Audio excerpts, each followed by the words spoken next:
하나님의 말씀입니다. 아멘, 아멘.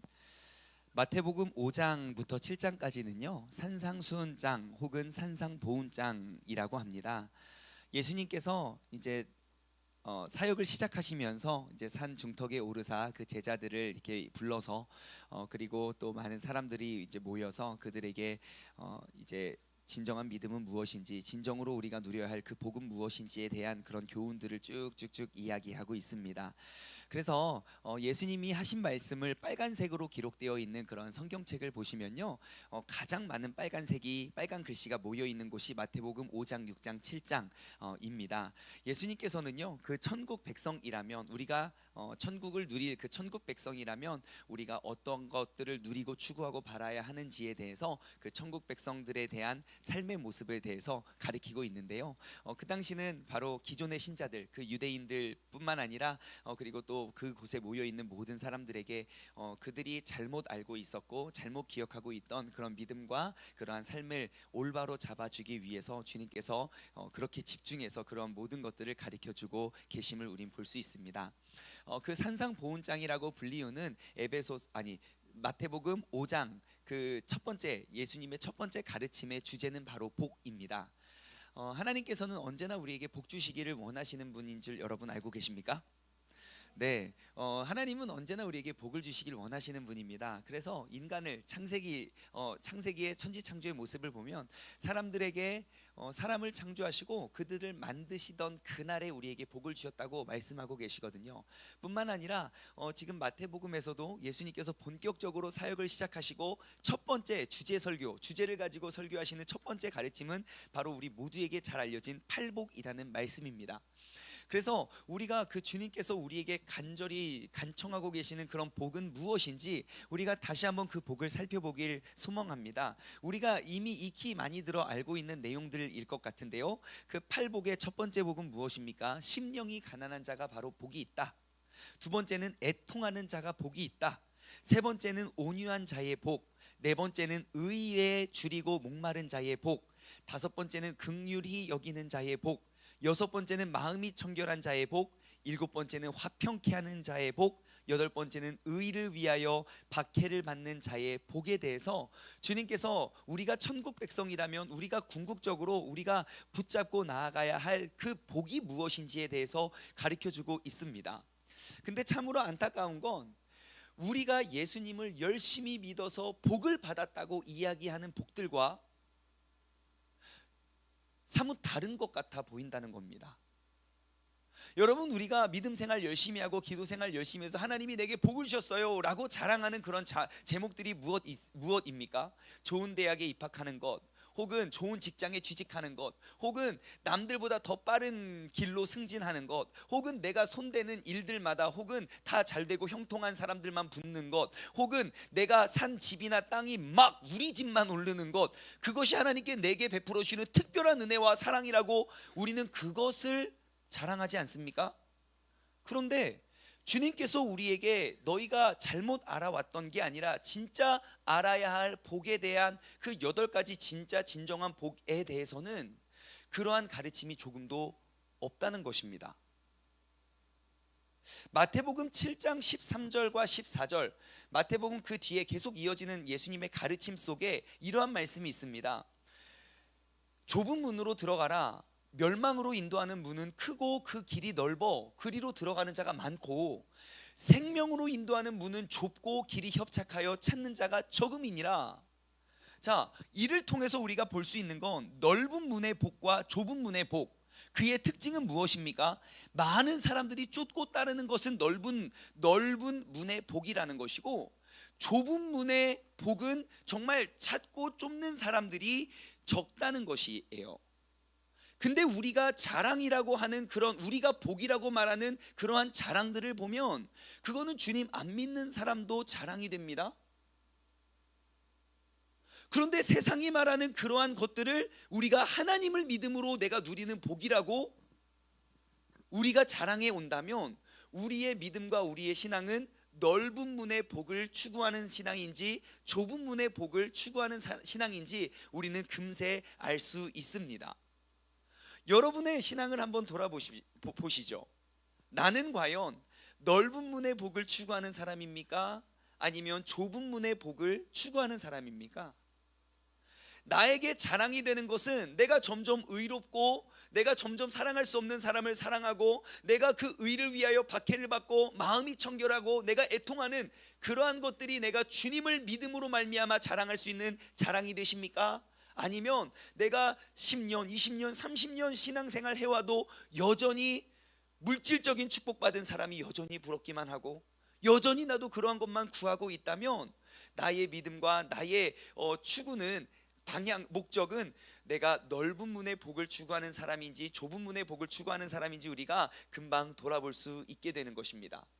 여러분, 저는 이 시간 무엇이 좋고 무엇이 나쁘다는 이야기를 하려는 것이 아닙니다. 왜냐? 하나님은 항상 우리에게 복 주시기를 간절히 원하시는 분이기 때문에 우리가 어떠한 복이든 우리가 받고 누리고 기뻐하고 행복해야 하기를 주님께서 원하신다는 거예요. 하지만 제가 이번 코로나 사태를 맞으면서 제가 발견한 아주 중요한 사실이 하나 있습니다. 그것은 무엇이냐면 바로 전 세계적으로 지금 넓은 문의 복을 추구하면서 살아왔던 모든 신앙인들은요, 이번 코로나 사태를 맞으면서 그들의 믿음과 그들의 예배 생활이 크게 흔들리고 있다는 공통점을 발견했어요. 여러분, 지금 전 세계의 모든 교회와 모든 크리스찬들이 사회적 거리두기를 하고 있는 거 아시죠? 사회적 거리두기를 하고 뭐 예배가 뭐 문을 닫고 뭐 영상 예배를 드리든 자동차에서 예배를 드리든 뭐를 하든 그들의 달라져가는 그런 예배와 그러한 모습 속에 정말 우리가 우리의 신앙과 우리의 믿음이 이토록 흔들리고 쓰러지고 넘어지는 것이 전 세계에 있는 모든 교인들의 공통점일까요? 아니면 유독 한국 교회의 모습일까요? 여러분 어떻게 생각하십니까? 가만히 미국에서 연락이 왔어요. 코로나가 이제 한국이 먼저 터졌고 그 다음에 이제 미국이 됐거든요. 그래서 이제 저 아는 이제 부목사님과 함께 이제 교제를 하는데, 이번에 코로나가 땅 터지고 보니까 다 보인다고 그 막 믿음 좋고 열심히 한다던 장로님들 권사님이라 불리는 사람들도 나 지금 막 지금 죽기 싫다고 교회를 안 나오는 모습들을 보면서 그들의 실체가 다 드러났다는 거예요. 오히려 반대로 이 사람 뭐 이러고 믿음 별로 없어 보였는데 알고 봤더니 진짜 그 예배를 사모함으로 막 어떻게든 나오고 그 예배를 세워가는 모습들도 봤다는 거예요. 그런데요, 전 세계의 좁은 문의 복을 추구하는 문화권의 신앙인들은요, 이번 코로나 사태에 자신의 믿음과 예배 생활이 조금도 흔들리지 않고 있다는 사실을 여러분 꼭 기억하시기 바랍니다. 한번 생각해 볼까요? 여러분, 북한에 있는 크리스찬들이 지금 코로나라고 인해서 자신의 예배가 무너졌을 것 같습니까? 북한에서 정부적 차원으로 너희들 모여서 예배 드리지 마 라는 그러한 원래부터 있었겠지만 그런 것에 의해서 막 붕괴하고 그들의 막 신앙에 막 어려움을 겪고 있었을까요? 절대 그렇지 않습니다. 그들은 지금까지 내가 주님께 예배 드려오고 내가 바래왔던 것처럼 주님의 그 좁은 문의 복을 추구하며 지금도 신앙생활하고 있어요. 북한 선교하시는 그 선교사님들의 이야기를 들어보면요, 북한 성도님들이 가장 공감하기 어려운 설교의 주제가 바로 우리가 좋아하는 그 복의 설교래요. 도대체 이해할 수가 없대요. 도대체 하나님한테 기도하면 무슨 땅이 생기고 무슨 집이 생기고 무슨 직장에 취직되고 무슨 대학에 입학하게 되는지 도무지 공감할 수가 없는 주제의 설교가 바로 우리가 추구하는 넓은 문의 복이래요. 여러분, 제가 또 다른 선교사님과 함께 교제를 하는데요, 삶이 곧 예배가 되고 예배가 곧 삶이 되는 그 이스라엘에 있는 크리스찬들, 그들은 교회에서의 생활과 가정, 그들은 가정이 곧 교회고 교회가 곧 가정이 그런 공동체 생활을 많이 하는데요, 그들은 삶과 예배를 절대로 떨어져서 이게 인식을 아예 못한대요. 그리고 지금 코로나가 터졌잖아요. 그리고 그들의 믿음과 그들의 예배에는 조금도 흔들림이 없다는 사실을 발견했습니다. 그런데 왜 유독 우리나라는 이렇게 많은 성도님들이 흔들리고 힘들어하고 어려워하고 있는가? 왜 대한민국 교회들은 유독 왜 이렇게 그 크고 작은 그러한 세상적인 변화에 우리는 그것에 이렇게 목숨을 메고 있는가? 우리가 오늘 다시 한번 돌아보길 소망합니다. 최근에 정부에서 코로나 사태를 위한 이용 수칙, 새로운 수칙을 발표했습니다. 이용자 수칙 첫 번째, 정규 예배 외 각종 대면 모임 활동 및 행사 금지 가로 열고, 수련회, 기도회, 부흥회, 구역 예배, 성경부 모임 등 가로 닫고. 두 번째, 예배 시 찬송 자제, 성가대 슬래시 통성기도 등 큰 소리로 노래를 부르거나 말하는 행위 금지 가로 열고, 찬양하는 경우 마스크 필수 착용 가로 닫고. 세 번째, 시설 내 음식 섭취 금지. 네 번째, 전자 출입 명부 인증 또는 수기 출입 명부 작성 가로 열고, 수기 명부 작성 시 본인의 성명, 전화번호 정확히 기재하고 신분증을 제시 가로 닫고. 증상 확인 협조 및 유증상자 등 출입 금지, 마스크 착용, 이용자 간 거리 최소 1m 이상 간격 유지. 제가 이 발표를 딱 듣고요, 그때가 수요일이었던 걸로 기억해요. 막 너무너무 막 이걸 어떻게 해야 되나 막 하고, 또 대한민국의 한 교회의 또 한 명의 목사로서 참으로 많은 생각도 들고 많은 반감도 들었습니다.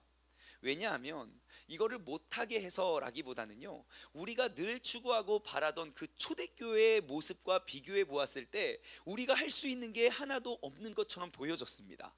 한번 대볼까요? 수련회나 부흥회를 하지 말래요. 성경 공부도 하지 말래요. 통성기도 하지 말래요. 큰 소리로 노래 부르지 말래요. 함께 식사도 하지 말래요. 이러고 보면 무슨 교회를 이용하라고, 무슨 사역을 하라고 막 이러한 마음이 앞섰어요. 분명히 초대교회는 그렇지 않았는데 그들의 모임 가운데는 나눔과 사랑과 그러한 예배와 그런 섬김이 정말 가득했는데, 그래서 제가 초대교회의 모습을 한번 들여다보았습니다. 사도행전 2장 42절에서 47절. 여러분, 우리는 다시 한번 이 말씀을 돌아보며 우리가 꿈꾸고 우리가 이루고 누려야 할 우리 교회의 모습이 꼭 이러하였으면 좋겠습니다. 말씀을 한번 볼까요? 그들이 그 믿는 사람들이요, 사도의 가르침을 받아서 서로 교제하고 떡을 떼고 기도하기 힘씁니다. 그죠? 그리고 그러고 났더니 많은 믿는 사람들마다 하나님을 경외하고 많은 기사 표적도 나타났고요. 그리고 봤더니 믿는 사람들이 다 함께 있어 모든 물건을 서로 통용했고요. 또 내 재산과 소유를 팔아서 필요한 사람들에게 나누어 주기도 했고요. 날마다 마음을 같이 하며 성전에 모이기를 힘썼고, 집에서도 떡을 떼고 기쁨과 순전한 마음으로 음식도 먹고, 모인 이들이 하나님을 찬양하며 또 모든 백성에게 칭송을 받으니까 주님께서 그들 가운데 믿는 사람을 구원받는 사람을 날마다 더하게 하시니라. 아멘. 제가 이 모습과 지금 대한민국의 정부의 조치를 보면서 야, 이게 뭐 어떻게 하라는 거야 라고 생각을 하다가 머릿속에 아차 하는 생각이 들었습니다. 띵 한 대 맞았어요. 여러분, 그거 아십니까? 초대교회 성도들이 저렇게 교회를 세워갈 때 그들의 정치적인 배경을요, 여러분, 초대교회를 시작으로 신약 성경에 나타나 있는 모든 교회들의 공통적인 특징이 뭔지 아십니까? 내가 예수님을 나의 구원자라고 말하는 그 순간 그들은 공공연한 장소에서 돌에 맞아 죽었다는 사실입니다. 신약 성경에 기록되어 있는 초대교회로부터 시작해서 고린도 교회, 골로새 교회, 로마 교회에 있는 모든 교회들, 그들의 믿음과 신앙을 세우기 위한 사회적인 배경은 똑같았습니다. 기원 후 313년 로마 제국을 통일하고 종교의 자유를 선포했던 그 콘스탄티누스 1세가 밀라노 칙령으로 기독교에 대한 자유를 선포하기 전까지 예수님을 나의 구원자라 믿고 나의 구원자라고 고백했던 그런 모든 사람들은 그냥 무조건 잡아놓고 무조건 잡아 죽이는 곳에서 이들은 이러한 교회를 세웠다는 거예요. 숨어서 예배를 드려야 했고요, 숨어서 기도를 해야 됐고요, 숨어서 찬양을 해야 됐습니다. 그러한 상황 속에서 우리가 늘 바라고 꿈꾸는 초대교회를 이루어냈다는 사실입니다. 그들은 더욱더 주님을 간절히 찬양하기 위해서 더욱더 깊은 지하로 내려가야 했어요. 내가 지하 1층을 팠는데 금방 잡혔어요. 그래서 지하 2층을 팠어요. 지하 2층을 파니까 또 잡혔어요. 지하 3층을 팠어요. 그래서 지금도 터키 성지순례에 가면요, 그들이 지하 땅굴 교회를 카타콤이라고 부르는데 그 카타콤의 단면도의 그림을 보여준대요. 그 그림을 보면요, 지금 과학기술로 지하 24층의 깊이로 그들은 땅굴을 파서 주님께 예배드렸다는 사실을 우리는 기억해야 됩니다. 아니 어떻게 지하 24층을 파서 숨을 쉬었을까요? 전 그게 제일 궁금해요. 여러분, 그렇게 땅을 파면 산소가 부족해야 정상 아닙니까? 근데 어떻게, 그러면 그 초대교회 사람들은 막 지질학 막 박사들만 막 예수님 믿었습니까? 막 토목과 막 교수님들만 절대 그렇지 않죠. 그런데 그들은 그렇게 하면서 신앙생활과 그들의 믿음을 지켜왔다는 거예요. 정말 놀라운 사실은 이것입니다. 신약 성경에 기록된 모든 그리스도인들의 한 가지 공통점은 바로 국가적인 압박과 박해와 핍박과 이러한 모든 상황들에 의해서 그들의 믿음과 예배 생활이 조금도 흔들리지 않았다는 것입니다. 이러한 관점으로 오늘 한국 교회를 들여다보니까 여러분, 우리가 진짜 집중하고 싸워야 될 것은 정부가 아닙니다. 나의 연약한 믿음임을 깨달았습니다. 우리가 진짜 탐복하고 울어야 될 것은 이 교회 건물에 모이지 못한다는 사실이 아니라 이러한 작은 제재에 우리가 갈피를 잡지 못하고 흔들려 버리는 나의 연약한 믿음에 대해서 우리는 눈물을 흘려야 된다는 것입니다. 계속해서 모든 나라들 통틀어서 그러한 좁은 문의 복을 추구하고 있던 나라들은 지금 이러한 세상적인 환경적인 뭐 코로나든 쿠로나든 주님께 예배드리고 온전히 예배자의 모습을 삶을 살아가는데 그들은 조금도 변함이 없다는 것입니다. 여러분, 코로나에 의해서 흔들리고 무너지는 그런 믿음과 예배에 대해서 꼭 한번 돌아보시기 바랍니다. 왜 우리는 교회와 가정이 구분되어져 있는가? 왜 우리는 가정에서의 예배를 세우기가 그토록 어려운 것인가? 왜 우리는 하나님의 말씀을 들을 수 있는 곳이 바로 교회밖에 없었는가? 간절히 기도하고 부르짖을 수 있는 그 간절한 부르짖음이 왜 한 장소에서밖에 되지 않는가? 신앙생활 하는 곳이 그곳밖에 없다고 우리가 생각하니까 그곳의 통제를 제재하니까 우리는 갈 길을 잃어버려 너무너무 어지러워하고 있는 모습이 바로 오늘날 한국 교회와 한국 교인들의 모습이 아닌가 돌아보게 됩니다. 여러분, 한번 생각해 보십시오. 하나님의 말씀을 듣고 나누는 곳이 가정이 된다면 여러분, 가정에서의 예배가 왜 굳게 서지 못하겠습니까? 특히 요즘 날은 TV만 틀어놓고 핸드폰만 놔도 전 세계에 있는 모든 명설교를 다 들을 수 있음에도 불구하고 우리는 왜 그곳에서 하나님께 온전히 예배드리는 그 예배의 자세와 태도가 바로 서지 못하냐는 것입니다. 왜 내가 간절히 기도하고 부르짖을 수 있는 공간이 꼭 이 자리 이곳에서만 되어야 되냐는 겁니다. 여러분, 우리가 이번 코로나 사태를 맞고 또 그에 의한 또 우리가 달라지는 그러한 환경을 바라보면서요, 우리가 지금까지 해왔던 나의 믿음과 신앙의 모습을 바로 세워가기를 주님의 이름으로 소망합니다. 내가 환경이 바뀔 때마다 이리저리 흔들리는 그러한 믿음과 신앙생활이 아니라 어떠한 환경 속에서도 절대 흔들리지 않는 굳건한 믿음의 사람이 되시기를 주님의 이름으로 간절히 축원합니다. 여러분, 우리가 더욱더 집중해야 할 것은 정부의 발표가 아닙니다. 내 믿음의 중심입니다. 내가 더욱더 주님께 간절히 부르짖고 사모함으로 주님 앞에 설 수 있는 그러한 우리 모두의 예배자가 되기를 주님의 이름으로 소망합니다.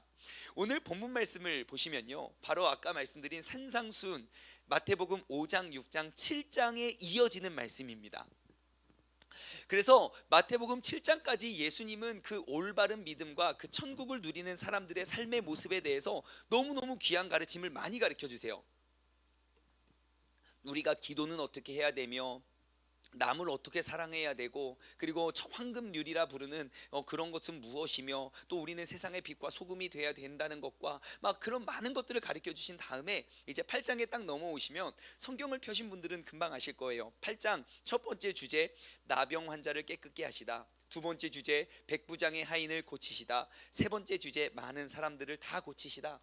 그러니까 5장, 6장, 7장 예수님께서 올바른 믿음과 우리가 잘못 인식하고 잘못 알고 있었던 그러한 믿음들에 대해서 쭉 가르쳐 주신 다음에, 그 다음에 주님께서 말씀하십니다. 주님께서 보여주십니다. 아픈 자들, 또 나병 저주받았다 생각하는 자들, 그리고 격리되었던 사람들, 그리고 죽을 병에 가든 중풍병에 걸린 사람들, 그게 종이고 주인이고 할 것 없이 주님께서 그들을 다 고치시는 모습들을 제자들은 다 바라보았습니다. 그리고 나서 아마 제자들은 어떠한 생각을 했을까요? 예수님의 가르침을 보고 들으면서, 와, 진짜 야, 우리가 저분만 따라다니기만 하면 우리는 진짜 천국을 얻을 수 있을 거야. 그렇게 가르침을 받고 진짜 예수님이 행하시는 그런 이적과 기적을 딱 보자마자, 와, 진짜 대박. 와, 예수님은, 와, 어떻게 이런 사람들 다 고치지? 와, 우리는 능력 있는 사람이야, 우린 걱정할 것이 없어 라고 이야기를 많이 했을 겁니다. 그리고 예수님께서는 제자들과 함께, 오늘 본문 말씀 23절입니다. 제자들과 함께 배에 오르사 이제 제자들과 함께 떠납니다. 그런데 24절, 바다에 큰 놀이 일어나, 그러니까 풍랑이 그곳에 일었습니다. 배가 물결에 덮이게 되었으니, 그러니까 아무것도 의지할 것 없고 붙잡을 것 없이 그냥 둥둥둥 떠다니는데 그 배가 풍랑을 맞았어요. 어떻게 합니까? 우리가 그러고 있죠. 근데 더 신기한 사실은 배에 풍랑이 이르렀다는 것보다 그 더 신기한 건 뭡니까? 예수님께서 그 타이밍에 주무시고 계신다는 거예요. 여러분, 잠은 이렇게 자야 됩니다. 예? 주변에 풍랑이 불어닥칠 때라도 뭔 일이 있어? 여러분, 이렇게 예수님께서 얼마나 피곤하셨겠습니까? 많은 사람들이 항상 치이고, 또 쉴 틈도 안 주고 계속 사람들 몰려다니고 쫓아다니고 막 질문하고 막 걸어가는데 막 옷자락 붙잡고 막 그런 일들이 계속 있으니까 막 사람에 치여서 막 너무너무 힘들어하고 있으니까 그런 풍랑 속에서도 주무시지 않았나 싶지만, 아무튼 중요한 건 주님께서는 주무시고 계신다는 거예요. 그래서 25절 제자들이 묻습니다. 예수님, 우리를 구원해 주소서, 우리 지금 죽겠어요. 그러니까 여러분, 사랑하는 제자들이 죽을 것 같아서 주님을 요청하면, 주님, 나를 도와주세요. 그러니까 그 주님께서 갑자기 대뜸 버럭 화를 내십니다. 뭐라고 하십니까? 이런 믿음이 적은 자들아! 그래요. 왜 그러셨을까요? 그렇죠. 잠자는 사자의 코털을 건들면 물립니다. 막! 이렇게. 여러분, 자는 사람 깨우면요, 우리 민재는 불과 8살밖에 되지 않았는데요, 자동차를 타고 이렇게 가다가 졸아요. 야, 일어나, 도착했어, 일어나. 방언을 막 하면서 막 몸부림을 치고 있어요. 아니, 야, 네가 화낼 일이 전혀 없어. 지금 네가 너를 화내게 한 것도 아니고 소리를 지른 것도 아니고 너에게 피해를 준 것도 아니야. 왜 이렇게 화를 내? 그래도 일단 자는 나를 건들면 짜증이 나요. 물론 예수님께서 곤히 자는데 풍랑 속에서도 주무시고 계시는데 깨운다고 그래서 짜증낼 것 같아 보이진 않아요. 분명히 주님께서, 주님의 가르침을 보면 주님께서 무엇 때문에 화가 났고 무엇을 가르치기를 원하시는지 알 수 있을 거예요. 주님께서 대뜸 일어나서 뭐라고 하십니까? 어찌하여 무서워하느냐 믿음이 작은 자들아. 주님이 책망하시는 건 무엇입니까? 풍랑 속에서 그들의 믿음을 책망하십니다. 여러분, 생각해 보세요. 내가 죽을 것 같아서, 죽을 상황이 되어서 살려달라고 예수님 부르짖는 게 죄입니까? 대답이 없는 거 보니까 아닌 것 같아요. 여러분, 그럼 우리가 주님 언제 부르짖습니까? 내 인생의 풍랑 속에서 주님의 이름을 부르짖죠. 주님께서 뭐라고 하실까요? 아이고, 우리 중만이가 풍랑 속에 있구나. 아이고, 내가 구해줄게. 물론 그럴 때도 있습니다. 근데 왜 제자들은 혼났죠? 내가 지난 마태복음 5장, 6장, 7장의 모든 가르침을 다 받았고, 내가 어떠한 사람이고 어떠한 존재이고 너는 누구 어떠한 존재인지 이미 알고 있는 모든 이적과 기적들을 다 바라보고 있는 믿음의 사람임에도 불구하고 환경의 풍랑에 의해서 내가 흔들리는 모습을 보신 주님은 화가 난 거예요. 왜 너희는 이 풍랑을 바라보면서 흔들리고 있느냐? 어찌하여 너희는 무서워하느냐 이 믿음이 작은 자들아.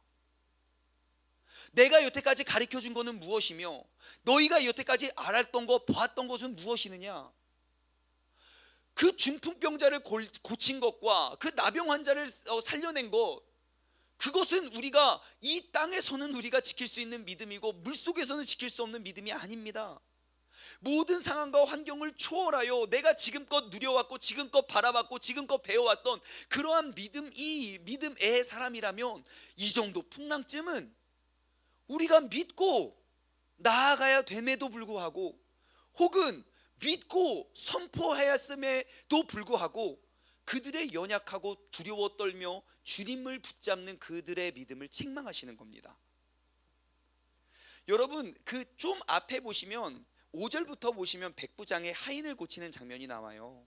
여러분 그 내용 잘 아실 거예요. 백부장이 있고 100명을 다스리는 이제 장군인데요. 그 백부장에게는 하인이 있어요. 하인이는 그냥 돈 주고 사는 물건과 같아요. 근데 내가 운이 나빠서 잘못된 물건, 고장난 물건을 샀어요. 하인이 아픈데 중풍병이에요. 여러분 집안에 누구라도 아프면 온 가족이 고생을 합니다. 하인이면 그냥 버리면 되는데 이 주인은 너무너무 좋은 주인이었어요. 그래서 그 하인을 위해서 내가 장군인데 그냥 예수라 불리우는 그런 사람 앞에 가서 엎드려서 사정을 합니다. 집에 내 하인이 있는데 아파요, 좀 도와주세요. 그래? 그럼 내가 고쳐줄게. 근데 그 백부장이 이렇게 이야기합니다. 주님, 나도 허드렛 일은 그냥 이런 사람들이 시키는데 뭐 그거 그냥 중풍병 간단한 거 하나 고치는데 주님께서 친히 우리 집까지 오십니까? 말씀만 해주세요. 그럼 다 나았을 거예요. 그리고 주님께서 그 믿음을 감탄하시고 칭찬하세요. 여러분, 우리는 풍랑 속에서, 풍랑 앞에서 우리는 주님께 어떻게 부르짖습니까? 주님 나를 살려달라고, 나를 이렇게 버리시냐고 우리가 주님께 부르짖고 있지 않나요? 그럼 주님께서 뭐라고 하실까요? 너 지금 나 몇 년 알았니? 성경 몇 번이나 읽었니? 설교는 얼마나 들었니? 그런데 아직도 그것 때문에 그렇게 흔들리고 있니? 이 믿음이 작은 자야? 라고 우리를 책망하시지는 않을까요? 여러분, 내 신앙생활의 경력을 한번 돌아보십시오. 저는 올해 38년째 신앙생활하고 있는데 저보다 선배님들 많죠. 여러분들은 어떠하십니까? 내 삶의 풍랑 속에서 주님께 착하다고 칭찬 들을 만한 믿음을 가지고 계십니까? 만약 그러지 못한다면 오늘 이 시간 우리의 믿음을 다시 한번 돌아보기를 원합니다. 저는 이 코로나 사태가 우리의 믿음을 죽이고자 하는, 우리의 믿음을 시험하고자 하는, 그리고 그 정부의 방침과 그러한 대책과 대안이 처음에는 우리가 진짜 뭐 신앙생 교회를 하라고 뭐 말하 그러한 불만이 들었는데, 이게 보니까 이거는 사단의 공격이 아니라 하나님의 전략임을 알았어요. 우리가 지금 이 시간 이때가 아니면 알곡과 가라지를 선정할 수 있는 이 퀴즈를 여태까지 한 번도 안 했던 거예요. 우리가 지금까지 알아왔던 우리의 믿음 생활은 교회 자주 가면 좋은 믿음이래요. 새벽에 일어나서 가면 진짜 막 놀라운 믿음이래요. 그런데 그 인생의 작은 풍랑에도 우리는 믿음으로 이겨낼 힘이 하나도 없어요. 주님께서 그 모습이 너무너무 안타까우셨던 것 같아요. 그래서 지금 대한민국 땅에 퀴즈를 하고 계시는 것 같아요. 떨어지는 믿음과 날아가는 믿음, 흩날리는 바람에 그냥 휘르르르 이렇게 날아가는 믿음하고, 아무리 바람이 불어도 그 밑에 토토톡 떨어지는 그 알곡과 가라지를 선별하기 위해서. 여러분, 정부의 어떠한 대책이나 대안이 나와도요, 우리는 그것에 반응하기보다는 더욱더 그것에 의해 흔들리는 내 믿음의 연약함을 우리는 바라보고 반응해야 돼요. 주님께서는 그들의 풍랑 속에서 일단 그들을 살려주시고 그들을 책망하지 않으세요. 일단 혼내고 그 다음에 그 파도와 물을 잔잔케 하세요. 주님, 날 좀 살려주세요. 내가 죽겠습니다. 26절 한번 볼까요? 예수께서 이르시되 어찌하여 무서워하느냐 이 믿음이 작은 자들아 하고 곧 일어나 바람과 바다를 꾸짖으시니 아주 잔잔하게 되거늘. 육지에서도 우리가 주님을 흔들리지 않는 믿음으로 주님을 따랐다면, 주님께서 가시는 그 길 나도 함께 가겠다고 그 배에 올랐다면, 여러분 그의 믿음이 풍랑 속에서도 흔들리지 말아야 됩니다. 여러분 이 말씀을 우리의 삶에 한번 적용해 보시죠. 지금까지 우리가 잘 해오고 잘 성장해왔던 대한민국의 교회라면 코로나가 불어왔을지라도 우리는 조금도 당황해서는 안 됩니다. 내가 진정한 나의 삶이 예배가 되고 나의 예배가 나의 삶이 된다면 교회의 문을 닫는다고 할렐루야 집에서 드리면 되지. 통성기도 못한다고 할렐루야 더 깊이 기도하면 되지. 여러분 우리가 환경과 상황 속에 갇혀진 신앙이 아니라 우리가 그 모든 환경을 초월해낼 수 있는 그 믿음을 다시금 일으키고 세워가기를 소망합니다. 마태복음 14장 22절부터 말씀 보시잖아요. 그럼 오늘 본문 말씀과 굉장히 비슷한 장면이 한 번 더 나옵니다. 그 앞에 어떠한 내용이 있냐면 14장에는요 오병이어 기적이 있어요. 보리떡 5개와 물고기 2마리, 예수님이 가는데 막 수만 명의 사람들이 몰려 있어요. 그 어른, 성인 어른만 5천 명이래요. 그러니까 대략 이렇게 따져봤을 때는 2만 명 이상의 사람들이 됐을 거예요. 그 사람들이 이렇게 모여서 막 다 그 가르치고 물고기 그 5개, 아니 보리떡 5개 물고기 2마리로 막 다 떼어 먹고, 그 다음 사람이 너무 많으니까 야 니들 배 타고 먼저 반대편으로 가 보내고 예수님은 혼자 기도하러 가십니다. 그런데 그때 또 똑같은 일이 벌어지죠. 똑같이 그곳에 풍랑이 임하는 거예요. 그러니까 막 제자들이 아이고 나 죽네 너 죽네 나 죽게 생겼네 너 죽게 생겼네 우리 죽게 생겼네 하면서 막 지금 죽겠다고 노래 부르고 있는 거 아닙니까? 그러니까 그들이 그렇게 믿음의 없음을 보시고 예수님께서 어떻게 하십니까? 그 물 위를 걸어가세요. 나 진짜 이해할 수가 없어요. 나 같으면 풍랑을 잠잠케 하고 걸어가겠어요. 왜 힘들게 저 풍랑 속에서 막, 여러분 바람이 세게, 바닷바람 세게 불면 몸도 막 휘청거립니다. 풍랑 속에 있으니 얼마나 그게 더 힘들겠어요. 그 힘들게 가시는데 막 또 그 제자들은 막 멀리서 보니까 막 희미한 귀신 같은 게 막 흰 소복을 입고 막 물 위에 걸어 막 귀신이라고 귀신이라고 막 소리 지르니까 예수님이 뭐라요? 나라고 막 걱정하지 말라고 그러고 있어요. 그때 베드로가 그 예수님의 모습을 딱 보고 이렇게 믿음으로 고백합니다. 마태복음 14장 28절부터 보시면요, 베드로가 대답하여 이르시되 주여 만일 주님이시거든 나를 명하사 물 위로 오게 하소서 그래요. 예수님 뭐라고 합니까? 와라 그래요. 그래서 베드로가 그 배에서 내리면 어딘데요? 땅이 아니에요, 물이에요. 내가 평생 한 번도 걸어본 적 없고 평생 내가 물고기를 잡으면서 내가 평생 빠져왔던 물이라고요. 베드로는 잘 알아요. 여기에 발을 디디면 어떻게 되는지, 그리고 이 상황 속에 내가 배를 벗어나면 어떻게 되는지. 근데 그들의 모든 환경을 초월한 그의 믿음의 첫걸음을 딱 내딛습니다. 그리고 예수님을 향해 갑니다. 그런데 30절, 그의 시선이 바람을 보고 그의 시선이 환경에 빠지니까 무서워서 빠져버립니다. 그리고 그때 소리 지르죠. 주여 나를 구원하소서. 그 빠져있는 베드로, 예수님이 얼마나 기쁠까요? 그 베드로가 나를 믿고 한 걸음 한 걸음 물 위로 나아오는 그러한 믿음을 보셨을 때, 여러분 베드로가 왜 초대 교회의 기독교 역사의 일대 교황이 된 줄 아십니까? 바로 이러한 믿음 때문이에요. 내가 풍랑과 환경이 아니라 주님 보고 나아가면 나는 물 위라도 걸을 수 있다는 믿음이요. 풍랑을 보지 않고 주님을 보잖아요. 그래서 주님께서 그 물에 빠진 베드로를 살리시고 구하시고 주님께서 배를 올리시고 예수님께서 뭐라고 하십니까? 31절, 믿음이 작은 자여 왜 의심하느냐 그래요. 베드로가 그곳에 빠진 이유는 무엇입니까? 예수님의 능력이 부족해서가 아니에요. 그 능력을 믿는 그의 믿음이 부족해서예요. 주님 나 여태까지 물 위에 걷지 않았습니까? 그거 칭찬해 줘야 되는 거 아니에요? 아니요. 충분히 주님을 믿는다면 더 멀리 걸어갈 수도 있어요. 우리가 진정으로 하나님께서 우리에게 이러한 시간을 허락하여 주신 건, 아무리 세상이 우리 교회를 막 파괴시키고 막 무너뜨리고 뭐 하려는 그들의 계략이 어떻든지 간에 그건 중요하지 않아요. 주님을 향한 나의 믿음과 나의 중심이 흔들리지 않으면 돼요. 예수님의 책망은요, 풍랑 속에서도 흔들리는 믿음입니다. 그렇다면 오늘 나의 믿음을 한번 돌아보고 점검하길 소망합니다.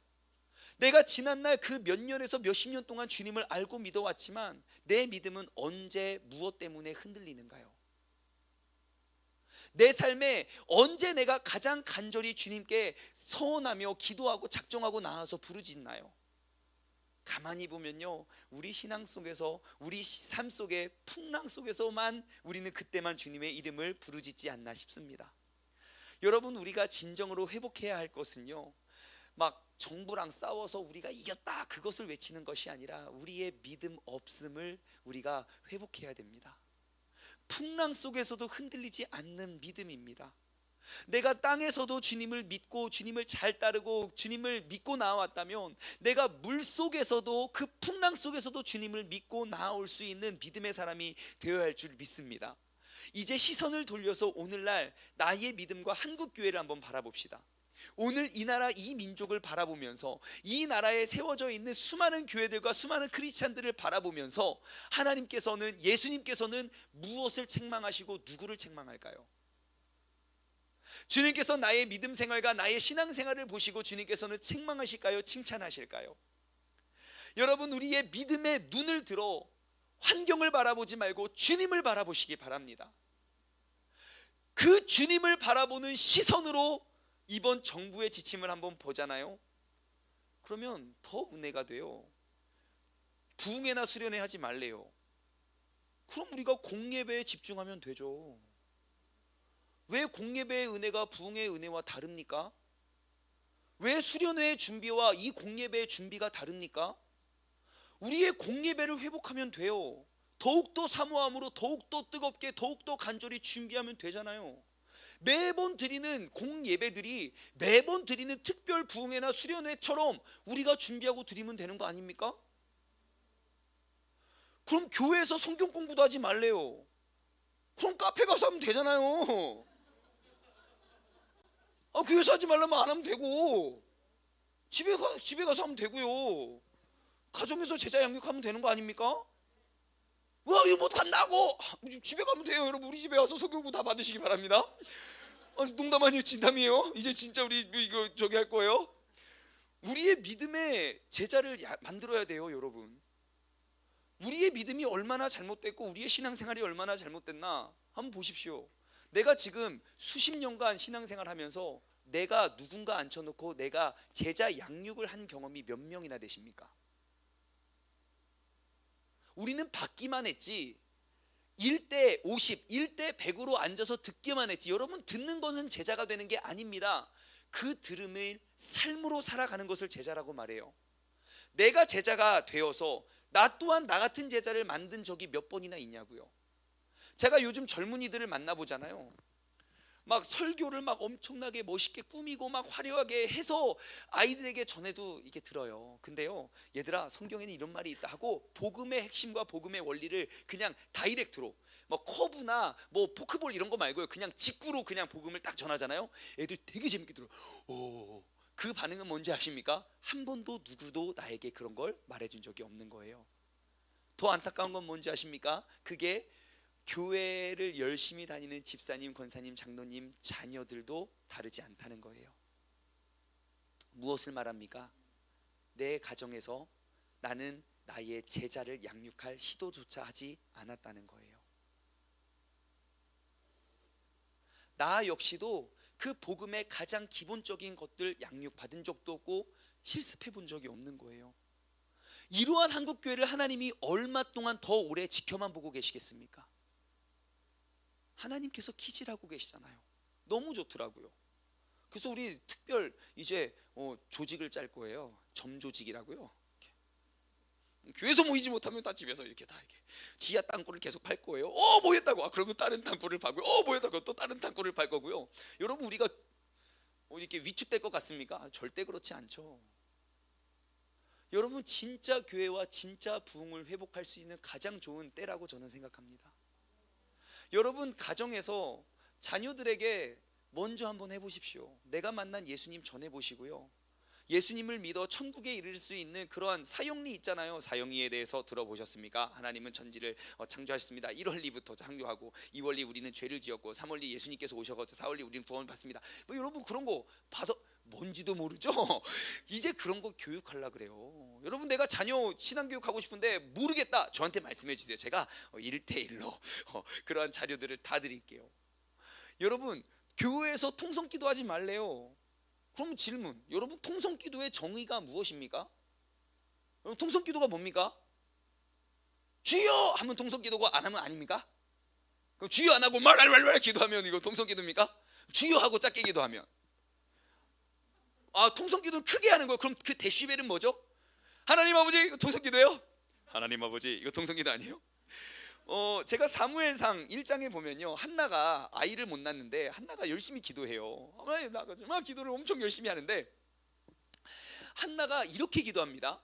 잘 보십시오. 여러분, 이 한나의 기도가 통성기도인지 아닌지 여러분 꼭 한번 점검해 보세요. 사무엘상 1장 10절에서 12절인데요. 14절인데요. 사무엘상 1장 10절에서 14절. 제가 10절부터 한번 읽어 드릴게요.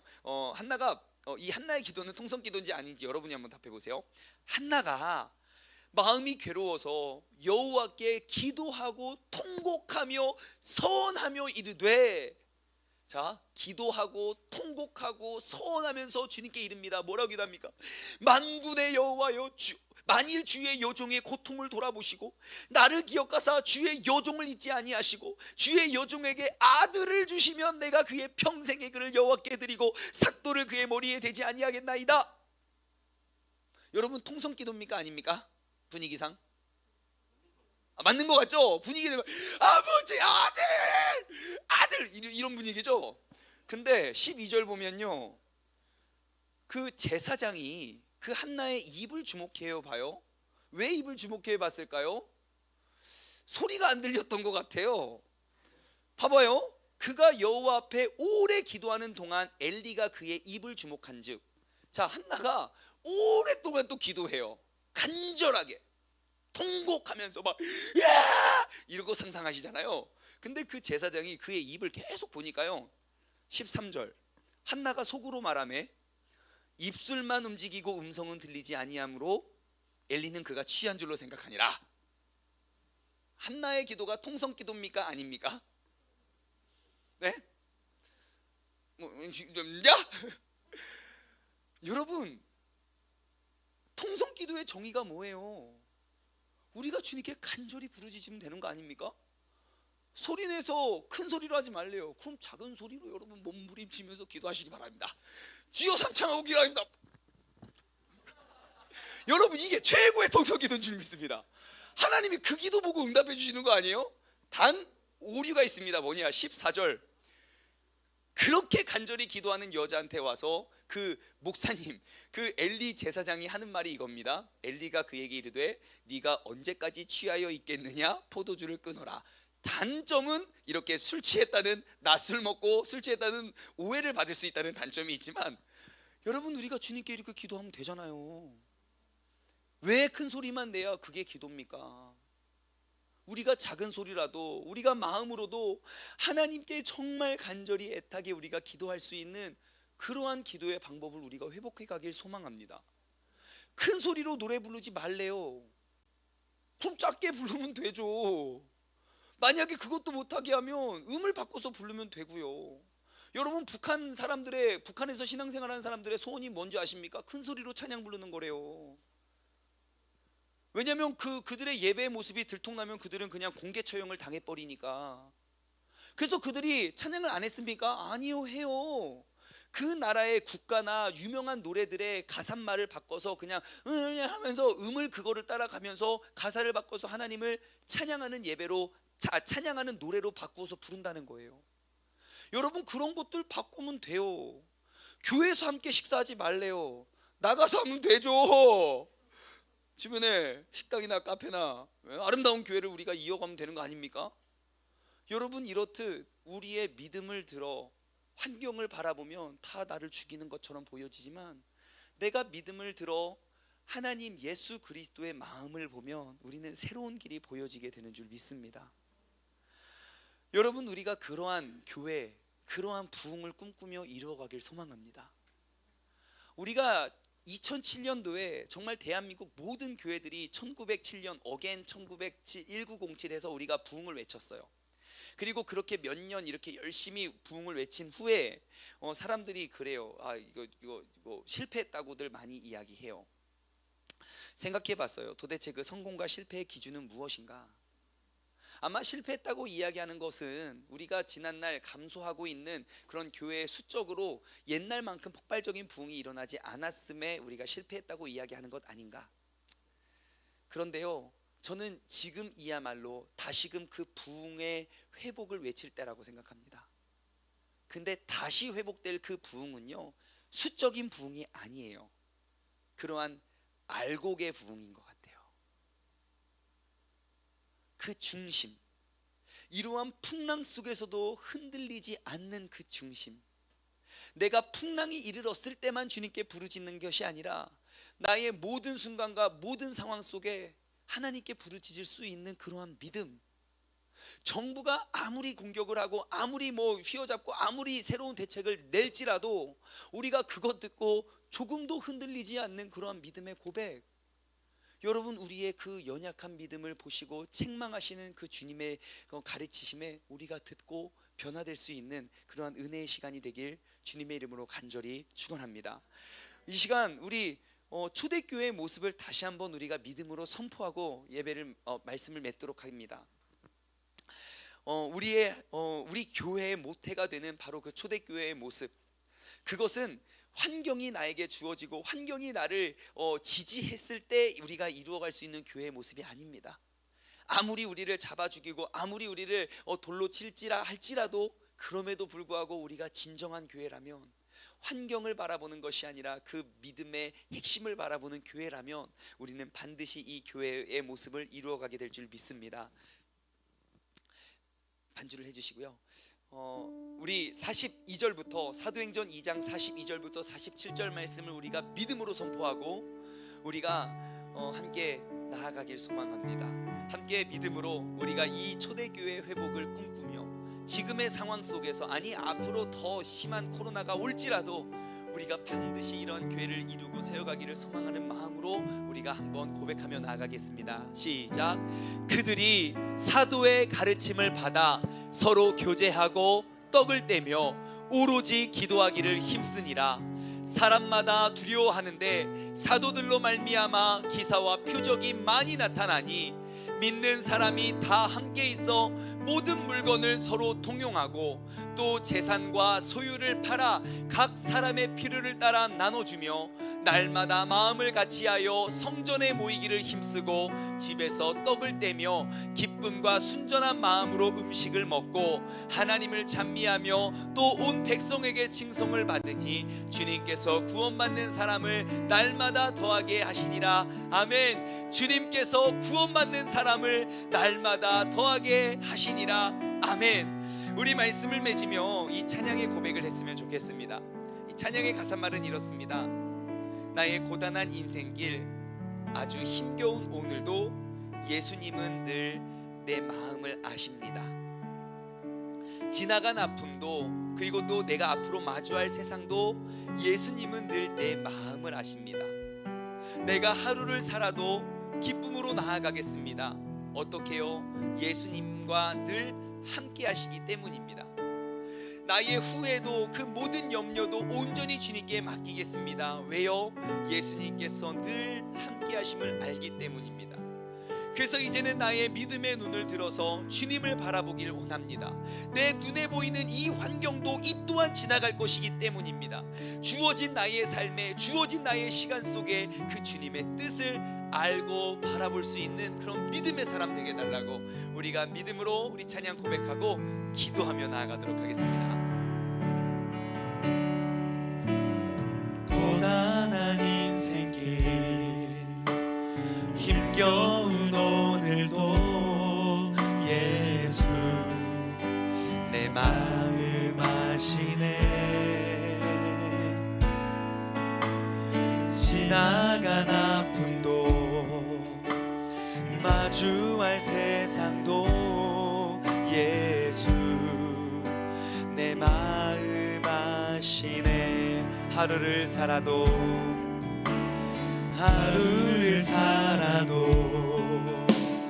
기쁨으로 가리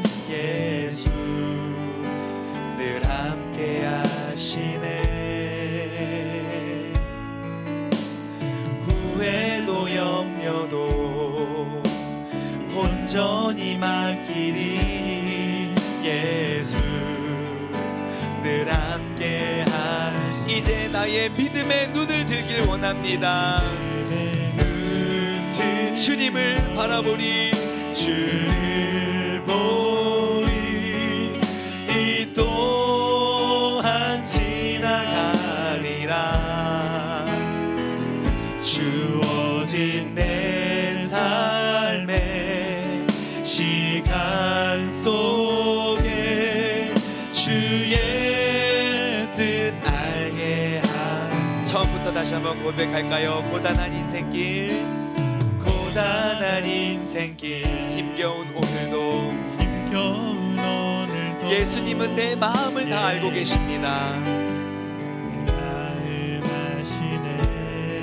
나의 지나갔던 그런 모든 아픔도 앞으로 내가 다시 마주할 그 세상도 예수님은 나의 모든 것들을 알고 계십니다.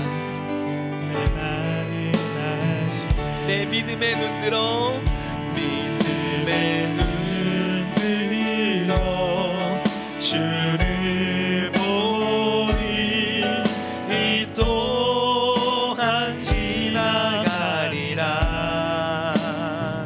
주어진 내 삶의 시간 속에 주의 뜻 알게 하소서. 이 시간들이 함께 기도하며 나아가길 소망합니다. 여러분, 내 믿음을 바라보시는 그 주님께서 뭐라고 하실까요? 내가 이러한 정부의 대책과 그리고 이러한 코로나에 의한 세상의 환경의 달라짐에 의해서 흔들리고 무너져버리고 쓰러져버리고 무너져버린 그런 나의 기도의 모습과 나의 예배의 모습을 바라보시면서 예수님께서는 뭐라고 하시겠습니까? 내가 너의 모든 환경을 고쳐줄 테니까 네가 편안하게 넓은 복을 따라라. 아니요, 주님, 우리가 추구하고 나아가야 될 것은 나의 연약한 믿음을 보시고 주님께서 책망하시는 겁니다. 내가 지난날 10년, 20년, 30년 신앙생활 해왔지만 교회 문이 닫혔다고 해서 내가 주님께 예배드릴 수 없는 나의 연약한 믿음이고, 내가 지난날 이렇게 오랜 시간 동안 성경 말씀을 듣고 설교 말씀을 듣고 성경을 읽어왔지만 내가 단 한 명, 심지어 가장 가까운 내 자녀에게도 가만히 앉혀놓고 그런 복음의 내용들을 가르쳐 준 적 없는 나의 연약하고 나약한 그 믿음 생활을 책망하실 것입니다. 우리가 이 시간 나의 연약한 믿음의 환경을 바라왔던 믿음이었다면 이제는 나의 믿음을 들어 그 주님을 바라볼 수 있는 그러한 믿음의 사람 되게 달라고 다 같이 결단하며 우리가 마음속으로 합심하여 기도하도록 하겠습니다. 기도하겠습니다. 하나님 아버지, 감사합니다. 아버지 하나님, 우리의 마음과 우리의 믿음이 온전히 주님을 향하고 주님을 바라보기를 원합니다. 아버지 하나님, 지금껏 내가 해왔던 그런 모든 신앙생활과 그런 모든 걸음들이 아버지 하나님, 내가 온전히 주님께 내어 맡기기에 너무너무 부족하고 아버지 하나님, 연약한 믿음님을 고백합니다. 아버지, 이 시간 이제는 내 믿음의 눈을 들어서 주님의 영광을 바라보고 아버지 하나님의 뜻을 사모하고 섬기며 나아갈 수 있는 그러한 믿음의 자녀 될 수 있도록 주님께서 역사하시고 인도하여 주시옵소서. 아버지 하나님, 내가 하루를 살아도 기쁨으로 살아가기를 원하옵고 내가 하루를 살아도 온전히 주님께 영광을 올려드리는 아버지 하나님을 향한, 아니 나를 향한 주님의 마음은 이곳 이 자리 안에 갖춰져 있는 것이 아니라 내가 서 있는 모든 자리에 나와 늘 함께 하시는 그 주님의 마음을 알고 아버지 하나님, 우리가 늘 그 주님께 영광과 찬양과 아버지 그 존귀의 목소리를 올려드릴 수 있는 믿음의 사람 되게 하여 주시옵소서. 아버지 하나님, 환경의 바뀜에 의해서 내 믿음이 너무너무 쉽게 흔들리거나 무너지는 것이 아니라 아버지 하나님, 환경이 바뀐다고 해서 내가 주님을 향한 나의 마음과 나의 믿음과 나의 열정이 떨어지고 꺾이는 것이 아니라 아버지 하나님, 모든 환경 속에서도 변치 않는 주님을 향한 나의 사랑, 모든 환경 속에서 나를 변치 않고 사랑하시는 주님의 사랑과 일치할 수 있는 믿음의 사람 되게 하여 주옵소서. 아버지, 우리를 신앙생활을 제재하는 정부에게 우리가 공격할 것이 아니라 그곳에 집중하는 것이 아니라 아버지 하나님, 진정으로 나의 믿음 없음을 우리가 더욱더 크게 알고 우리가 회개하며 나아갈 수 있는 그러한 믿음의 자녀들 되게 하여 주시옵소서. 아버지 하나님, 주님께서 함께하여 주시고 우리가 모인 그곳에서 더욱더 주님의 이름을, 주님의 영광을 아버지 두 눈에 올려드려 아버지 하나님, 주님께서 하나님을 찬미하며 또 온 백성의 칭송을 받으니 주님께서 친히 구원받는 사람들을 날마다 더하게 하시리라는 그 아버지 고백을 이루어가게 하여 주시옵소서. 아버지 주님께서 동행하시고 함께하여 믿음의 눈 들어 주를 보니 이 또한 지나가리라. 주어진 내 삶의 시간 속에 주의 뜻 알게 하소서. 믿음의 눈 들어, 믿음의 눈 들어 주를 보니 이 또한 지나가리라. 주어진 내 삶의 시간 속에 주의 뜻 알게 하소서. 하나님 아버지, 대한민국 역사에 단 한 번도 경험하지 못했던 바이러스가 대한민국 및 전 세계를 강타했고, 대한민국 역사에 국가적으로, 나라적으로 교회 모임을 자제했었던 때가 없었는데, 분명히 내 삶에 처음 겪는 풍랑이고 그 풍랑 속에 우리가 살아갈 때에 아버지 하나님, 정말 두려워 떨고 있는 우리의 연약한 믿음을 보시고 주님께서는 뭐라 하실까? 주님께서 책망하시는 연약한 믿음이 되지 아니하고 주님께서 칭찬하시는 그러한 강한 믿음이 되게 하여 주옵소서. 아버지 하나님, 이제는 우리가 환경에 집중하는 것이 아니라 환경에 의해 흔들리는 내 믿음에 집중하여 내가 모든 환경을 초월하여 온전히 주님께 예배드리고 온전히 주님께 나아오고 모든 상황 속에서 모든 영광을 주님께 올려드릴 수 있는 그러한 믿음의 사람이 되게 하여 주시옵소서. 나의 간절한 마음과 나의 간절한 정성과 나의 모든 뜻과 그 중심을 온전히 주님께 내어 맡겨 세상에 내 삶을 넘어뜨리고 무너뜨리려는, 세상의 이 교회들을 넘어뜨리고 무너뜨리려는 어떠한 세상의 풍랑이 불어닥칠지라도 조금도 흔들리지 않고 주님께 예배를 드리기 위한 지하 땅굴을 파고 주님께 더 주님의 복음을 전하기 위한 또 다른 땅굴을 파고 아버지 하나님, 온전히 우리의 주님을 향한 열정과 사랑이 변화되거나 식지 않을 수 있는 믿음의 사람 되게 하여 주시옵소서. 우리가 그러한 사랑을 가져야 하는 이유는 단 하나, 주님께서는 모든 환경을 초월하여 날 사랑하시는, 나를 택하여 사랑하시는 그 주님의 사랑이 단 한 번도 변한 적이 없었기 때문입니다. 아버지 하나님, 그 주님의 마음을 받아 내가 그 주님을, 그 사랑을 올려드리고 그 사랑을 받은 나는 내 주변 이웃 사람들에게 그 사랑을 나누며 살아갈 수 있는 믿음의 사람 되게 하여 주시옵소서. 이제는 우리 주 예수 그리스도의 은혜와 아버지 하나님의 무한하신 사랑하심과 성령님의 교통하심이 우리의 믿음의 눈을 들어 주님께서 주님의 뜻을 발견하길 소망하는 사랑하는 우리 세종 중문 가족들 머리 위에 이제로부터 영원토록 함께 하시길 간절히 축원하옵나이다. 아멘.